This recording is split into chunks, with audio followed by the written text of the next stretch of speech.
Hey, how's it going, guys? We're back out here on our 68 Charger, finally. And I say finally because each and every one of you have let me know exactly how long it's been since I posted my last video. I apologize. Unfortunately, I've been working through some personal issues at home. I'm good, family's good, build's good. Let's get back on track and keep making progress, okay? So, but no, things are going well, and can't wait to get some more videos out here for you guys. I did want to first start off by saying a huge thank you to each and every one of you guys that have watched my videos, liked my videos, commented on my videos, and shared my videos. That when I posted the last video, I had around 200 subscribers. I think now we have over 2,500 subscribers. So the channel has grown more than 10 times since the last video that I posted. It's awesome. It's absolutely awesome. So when I first started this Rust Bucket Restos channel, it was more focused on just second gen Chargers and helping other people with their builds. But it's really been a great place for me to learn more about my car, and also to hear about your guys' builds and the things that I could be doing better on my car. And hopefully all of this, turns over to make your builds a lot easier, at least give you an idea and understanding of the work, the amount of work it takes to get this type of work done, and really just to kind of show you and document the progress and the journey of this car. So thank you for all the support, and can't wait to see where this channel goes to. So, but past few weeks I have been able to record a few videos, make some decent progress on this front clip here. I'm gonna go ahead and cut to that footage right now, so that way you guys can see exactly what's been done so far. I'm gonna bring you back here, show you kind of what we're looking at, and exactly kind of the plan for moving forward, getting this front clip on the car, doing all the other patchwork, the upper cowl, the different type of work that we still need to do on this thing. But again, really excited to be back, and I cannot say thanks enough to you guys for all the support. So yeah, let's cut straight to that, and let's get back to work. Thank you guys. Alrighty guys, finished this thing up, and we're ready to put the front clip on it. I did want to take just a second and show you kind of what it looks like and kind of what it does. So it does extend kind of lengthwise here. It also extends horizontally out a little bit wider. And but these feet are adjustable here. I think there's about 6 to 8 inches or so of screw adjust height for each of the 4 pads. There's also a second clip that you can move this up and have a little bit more space if we need to lift it higher. I'm thinking the height should actually be just fine. If we have to lift it higher, we can, as long as we don't have to go lower. And in that case, we'll just jack up the car and work from there. But yeah, if you're interested in this, it's the Eastwood Heavy Duty Body Cart 31539. So check it out if you're interested. But I'm gonna go ahead and grab my engine hoist, and I think I'll actually have to use that to lift up this front clip and get it onto the body cart so we can start cutting. So let's get that on here and let's keep going.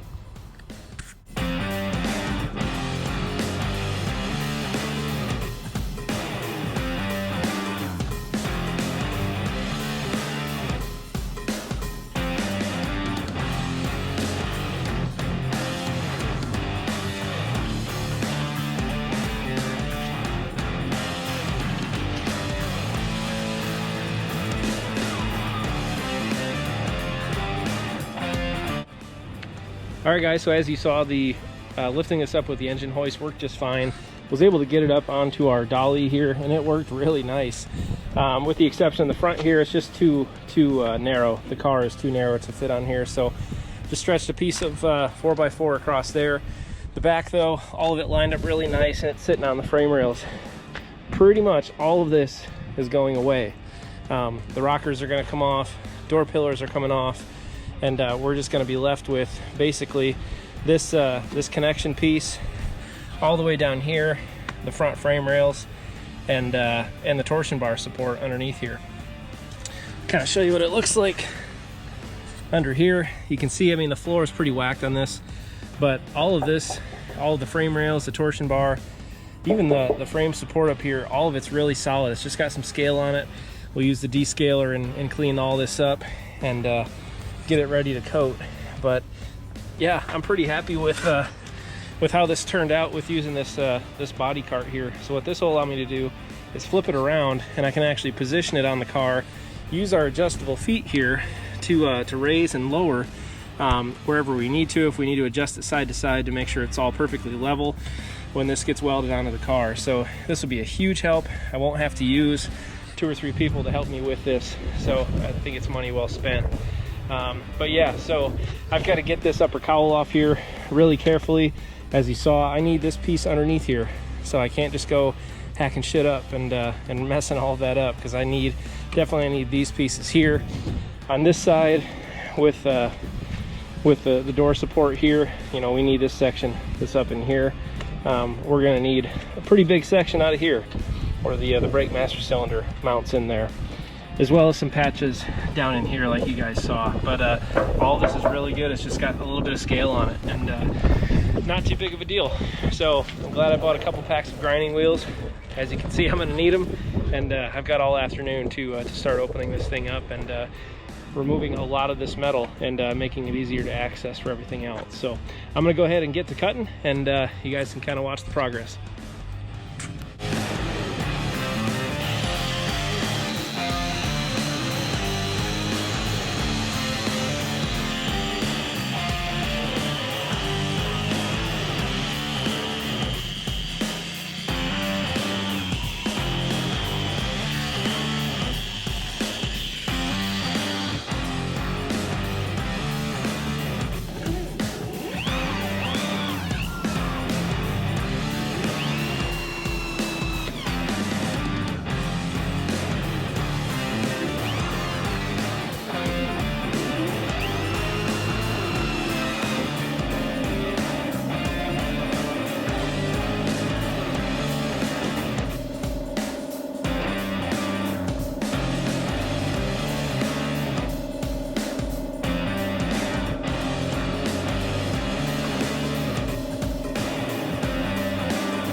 Alrighty, so that brings you guys up to speed as far as where we are. Was able to make a little bit more progress. Unfortunately, I did not film that part of the whole dissection of this front clip here and cutting it up. So I'm gonna go ahead and review this with you guys and show you exactly what we're looking at now.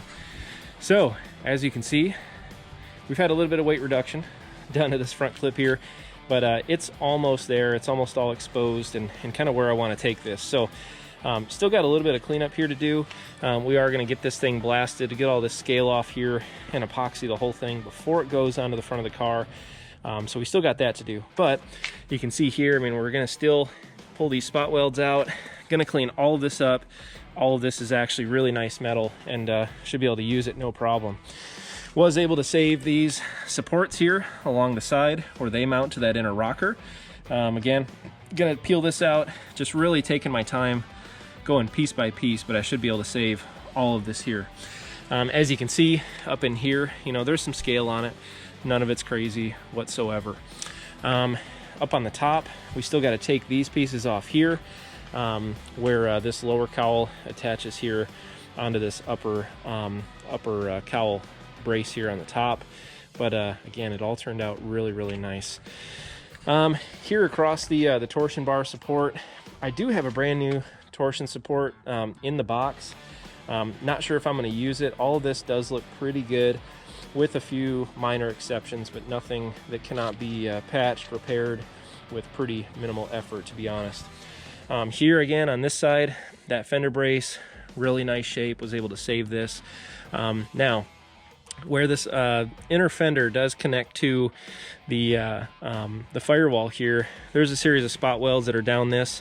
Again, just taking my time, popping these off, and taking that off, so that way it sits nicely against the firewall once we get to installing it. But same with the other side. You just got to keep on taking your time, keep on peeling back piece by piece. Don't make any crazy ass cuts. Don't get ahead of yourself. Take your time. Saving time now will definitely save you a lot of time, or taking your time now will save you a lot of time in the future with having to fix all this stuff if you get a little bit too crazy with that grinding wheel, okay? All right, so looking at these, the door jambs here, I've already kind of marked out here the square pieces here of where on my car these parts are bad. You know, if I were to do this over again now, I would have actually probably done this entire piece and you know, done it all in one shot with these new pieces here. But I've already got all my welding done on my my inner and outer rockers. That's completely done. So I'm going to take this little patch up here, put that in, and it should be good to go. A couple of you guys asked why I didn't save the firewall. Now that it's out, you can really see here, you know, this is a sheet metal firewall that was laid over the top of, you know, presumably a bad firewall. You can kind of see all this filler, and it's all really boogered in all the way around there. You can kind of see this seam here across the top. One of the dead giveaways that I noticed is that on my car, these two heater lines are actually side by side. For some reason, they switched them to vertical on this, so I knew it kind of wasn't right. But now that it's off, you can really see there's kind of a big fill job all the way around this thing. So really not much of a use for that. Here onto the passenger side door jamb area, you know, this ear up here, this piece we're going to need. This one's in really nice shape, so we'll be able to use that. But no, it's all in pretty good shape. A lot of usable pieces on here, so I'm going to kind of cut off and start patching in all the pieces that we need to make my car whole again. So that takes us in here to the car. Pretty much where we left off a couple weeks ago, okay? Still have quite a few patches that we're gonna have to do here. This is probably the biggest one right here. So I will cut this back, open it up, make some nice 90-degree cuts, put a nice little fill piece in here, and we will reshape and remake this. I will have to go buy a shrinker stretcher. I would like to make these lower cowl pieces, make these nice, make them new, and just really make them right again, because they're pretty torn up on this. They were actually in really bad shape on the other car too, so wasn't too worried that I couldn't save them. We still have this piece here. This is a pretty big deal right here. Again, on my my donor pieces, I can cut this back, fill this in, no problem whatsoever. Thank you to everybody that did confirm. This is a big patch of lead right here, okay? So just like you have the patches of lead that are back here on your where your rear quarters go, up here on this this kind of cowl transition piece to your A-pillar, this is all filled in with lead. So I will cut this back. We'll have to probably fill it back in to some extent, but yeah, so we'll address that. This is probably one of the bigger jobs on here, actually, is this ear. And it kind of freaks me out just a little bit because this has to be right. So I'm going to make sure, take my measurements, do a really good cut on this. Cut it back far enough that, of course, it gets into really good metal here, and it can be strong, it can be correct, and it's in the right spot. But aside from that, just a couple little patches, little holes in here. we'll open all those up. We'll fill these up. You can see kind of another one right there, but it's all looking good. So yeah, without further ado, enough talking. I've probably talked too much for this video already. Hopefully the rest of this video will just be focused on working on the car. And oh, I just had my helper show up. You ready, T-Bone? Yeah. All right. So let's get cranking, and hopefully the rest of this will just all be working on the car. So let's get to work.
Alrighty, you guys, that's going to wrap up today's episode. Got a lot done, and it took a long time to do. This video took better part of a week to actually put together, so I'm excited to finally get this out and show you guys where we're at. On the next episode, we are going to finish up our repairs here on this lower cowl section. I'm going to fix this ear that I'd already cut off. Also going to fix the little spots that we have left. We're going to completely clean this out. We're going to pour 15 everything and get that upper cowl installed, welded on the front of the car. So probably know what that means. After that, finally get to put that front clip on. I am so excited. Got to drop it off, get it blasted, get it back here, get it epoxied and ready to go onto the car. So yeah, really excited to see what comes up. If you guys do have any other questions, tips, comments, feel free to leave them in the comments section or add me on Instagram. It's just Rust Bucket Restos is the Instagram page. I do put a lot more of the detailed photos and a lot of different pictures and things like that on Instagram. So but that's gonna do it. So take care, guys. Look for one more video this week with those repairs, and again, next week's gonna be a really big week. So stay tuned. Appreciate everybody, and take care. We'll see you next time.